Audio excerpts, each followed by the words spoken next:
ಪ್ರಿಯ ಸಹೋದರ ಸಹೋದರಿಯರೇ, ನಿಮ್ಮೆಲ್ಲರಿಗೆ ನನ್ನ ವಂದನೆಗಳು. ಕರ್ತನ ನಾಮದಲ್ಲಿ ಹೇಳುತ್ತೇನೆ. ಇವತ್ತಿನ ದಿವಸ ಎಹೆಜ್ಕೇಲ 37:1-10 ಬರ್ತಕ್ಕಂಥ ಅದ್ಭುತ ಕಾರ್ಯದ ಕುರಿತು ತಿಳಿಸುತ್ತೇನೆ. ಒಣಗಿದ ಎಲುಬುಗಳಿಗೆ ಕರ್ತನಾದ ಯೇಸು ಕ್ರಿಸ್ತನು ಹೇಗೆ ಪುನರ್ಜನ್ಮ ಕೊಟ್ಟಿದ್ದಾನಂತ ಕುರಿತು. ಆ ಒಂದು ಸಮಯದಲ್ಲಿ ಕರ್ತನಾದ ಯೇಸು ಕ್ರಿಸ್ತನು ಏನ್ ಮಾಡ್ತಾರೆ ಅಂದ್ರೆ, ಒಬ್ಬ ಮನುಷ್ಯನನ್ನು ಕರೆದು ತನ್ನ ಆತ್ಮವನ್ನ ಆತನಲ್ಲಿ ಹೆಸೆಂದರೆ ಪವಿತ್ರಾತ್ಮನ ಆತನಲ್ಲಿ ಬರುವಂಗೆ ಮಾಡಿ, ಆ ಒಣಗಿದ ತಗ್ಗು, ಒಂದು ದೊಡ್ಡ ತಗ್ಗಿನ ತುಂಬಾ ಒಣಗಿದ ಎಲುಬುಗಳು ಇರ್ತವೆ. ಅಲ್ಲಿ ಮಧ್ಯದಲ್ಲಿ ನಿಲ್ಲಿಸಿ ಅವುಗಳನ್ನೆಲ್ಲ ಸ್ಪರ್ಶ ಮಾಡು ಅಂದ್ರೆ ಮುಟ್ಟು ಅಂತ ಹೇಳ್ತಾರೆ. ಸರಿ, ಅದಕ್ಕೆಲ್ಲ ಮುಟ್ಟುತ್ತಾನೆ. ಮುಟ್ಟಿದ ಕೂಡಲೇ ನಿಮ್ಗೆ ನಂಬಿಕೆ ಉಂಟಾ ಈ ಒಣಗಿದ ಎಲುಬುಗಳು ಜೀವ ಆಗ್ತಾವಂತ ಕೇಳ್ತಾರೆ.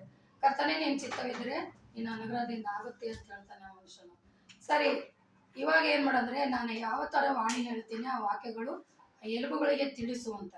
ಸರಿ, ಕರ್ತನಾದ ಯೇಸು ಕ್ರಿಸ್ತನು ಹೇಳ್ತಾರೆ, ಈ ಎಲ್ಲಾ ಎಲುಬುಗಳನ್ನು ಒಂದಕ್ಕೊಂದು ಜೋಡಣೆ ಆಗುವಂತೆ ದೇವರ ವಾಕ್ಯ ನುಡಿಯನ್ನು ಹೇಳುವಂತಾರೆ. ಅದೇ ಪ್ರಕಾರ ಆತನು ಕರ್ತನ ಹೆಸರಿನಲ್ಲಿ ಈ ಎಲ್ಲಾ ಎಲುಬುಗಳಿಗೆ ಜೋಡಣೆ ಆಗುವಂತೆ ಅಪ್ಪಣೆ ಕೊಡು ದೇವ್ರೆ ಅಂತ ಹೇಳಿ ಕೂಡಲೇ ಟಕ ಟಕ ಎಂದು ಶಬ್ದ ಮಾಡಿ ಒಂದಕ್ಕೊಂದು ಜೋಡಣೆಯಾಗಿ ಮನುಷ್ಯನ ಸ್ಕೆಲಿಟನ್ ಅಂದ್ರೆ ಅಸ್ಥಿ ಪಂಜರದ ಹಾಗೆ ನಿಲ್ಲುತ್ತವೆ. ಆನಂತರ ಮತ್ತೆ ತಿರುಗಿ ದೇವರು ಹೇಳ್ತಾರೆ, ಆ ಅಸ್ಥಿ ಪಂಜರದ ಮೇಲೆ ಎಲ್ಲ ನರನಾಡಿಗಳು, ಮಾಂಸಖಂಡಗಳು ಹಾಗೂ ಚರ್ಮಗಳು ತುಂಬಲಿಕ್ಕೆ ಅಪ್ಪಣೆ ಕೊಡು ಅಂತ ಹೇಳ್ತಾರೆ.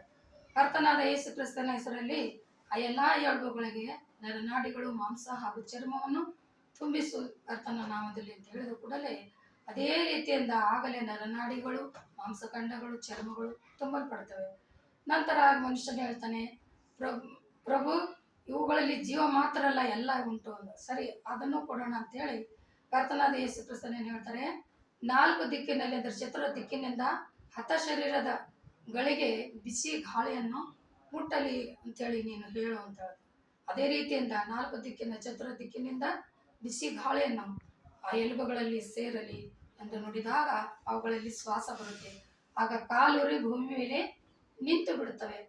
ಒಂದು ದೊಡ್ಡ ಸೈನ್ಯವೇ ಆಗ್ತದ. ದೇವರು ಅದಕ್ಕೆ ಹೇಳ್ತಾನೆ, ಇಸ್ರಾಯೇಲರ ಸೈನಿಕರೆಂದು ಆ ಗುಂಪಿಗೆ ಹೆಸರಿಡುತ್ತಾರೆ. ಅದಕ್ಕಾಗಿ ಕರ್ತನ ಹೆಸರಿನಲ್ಲಿ ನಾವೇನೇನು ಬೇಡುತ್ತೇವೋ ಅದು ನಿಮಗೆ ತಪ್ಪದೆ ಸಿಗುವುದಂತೇಳಿ ಯೋಹನ 14:14 ಹೇಳುತ್ತದೆ. ನೀವು ಮನಸಾರೆ ನನ್ನನ್ನು ಏನೇನು ಕೇಳಿಕೊಳ್ಳುತ್ತೀರೋ ಅದನ್ನು ನಿಮಗೆ ಸಿಗುತ್ತದೆ ಅಂತ ಹೇಳಿದ್ರೆ, ಬೇಡಿಕೊಳ್ಳಿರಿ ನಿಮಗೆ ದೊರಕುವುದು, ಹುಡುಕಿರಿ ನಿಮಗೆ ಸಿಗುವುದು, ತಟ್ಟಿರಿ ನಿಮಗೆ ತೆರೆಯುವುದು, ಬೇಡಿಕೊಳ್ಳೋ ಪ್ರತಿಯೊಬ್ಬನಿಗೆ ದೊರೆಯುವುದು.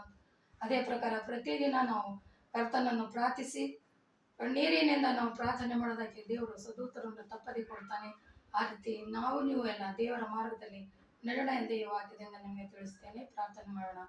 ಪರಿಶುದ್ಧನೇ ಪರಿಶುದ್ಧನೇ ಕರ್ತನಾದ ಯೇಸುವೆ, ನಿನ್ನ ನಾಮದಲ್ಲಿ ಹೇಳ್ತೇನಪ್ಪ, ಇವತ್ತಿನ ದಿವಸ ಈ ವಾಕ್ಯಗಳನ್ನು ಎಲ್ಲರೂ ಮನಪೂರ್ವಕವಾಗಿ ಕೇಳಿ ನಿನ್ನ ಅದ್ಭುತ ಕಾರ್ಯವನ್ನು ನೋಡಿ ಅವರೂ ಕೂಡ ನಿನ್ನನ್ನು ಹಿಂಬಾಲಿಸುವಂತೆ, ಕರ್ತನಾದ ದೇವರು ನಿಜವಾದ ಯೇಸು ಕ್ರಿಸ್ತನೇ ಈತನೊಬ್ಬನೇ ದೇವರು ಎಂದು ನಂಬುವಂತೆ ಅವರಿಗೆ ಮನಸ್ಸು ಕೊಡು. ನಡೆ ನುಡಿ ಕ್ರಿಯೆಗಳಲ್ಲಿಯೂ ಅವರು ಕಾರ್ಯರೂಪದಲ್ಲಿಯೂ ಇದನ್ನು ನೋಡಿಕೊಂಡು ತಿಳ್ಕೊಂಡು ನಡೆಯುವ ಹಾಗೆ ನಿನ್ನ ಆಶೀರ್ವಾದ ನೀಡಬೇಕಂತೇಳಿ ಯೇಸುವಿನ ನಾಮದಲ್ಲಿ ಬೇಡಿ ಹೊಂದಿದ್ದೇನೆ ರಕ್ಷಕ. ಆಮೇಲೆ